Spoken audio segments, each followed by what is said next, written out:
Hello everyone.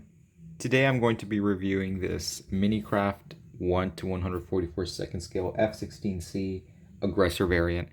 And this is going to be a pretty short review since there's really nothing to talk about since it is such a small little model.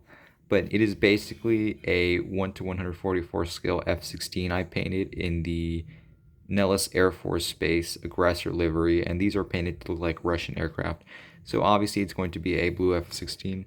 And as you can see, I tried to do some detailing work. Excuse the paint lines, are a little rough. And this is a basically three-tone gray, blue, and light blue. Inside of there is painted since F-16s have white exhausts.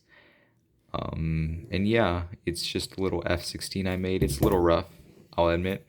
But actually, it's not that rough. I'd say I'm pretty confident with the result. But I mean, since it's small, it's a little harder to get detail, and you do have to try to be more precise with how you paint these things. But I tried my best, and I'm pretty happy with the result. It is a just baby F-16, and that's it from the front.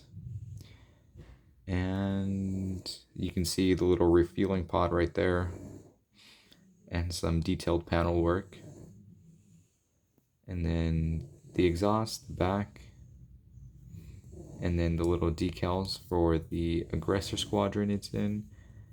And that is about it for this little F-16. It is 1 to 144 scale, and as you can see, it is way smaller than this huge SU-34.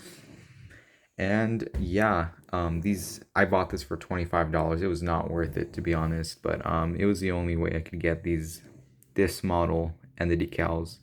But these 1 to 144 scale models need to be like $5 or $4. This one especially, it's really small, and the decals weren't that good. Some ripped off, but for the most part, it's serviceable. So I guess it turned out fine, but I really wouldn't say it's worth the money. If you can get this for $10 at most, I think that it'd be worth it. But that's about it for this review.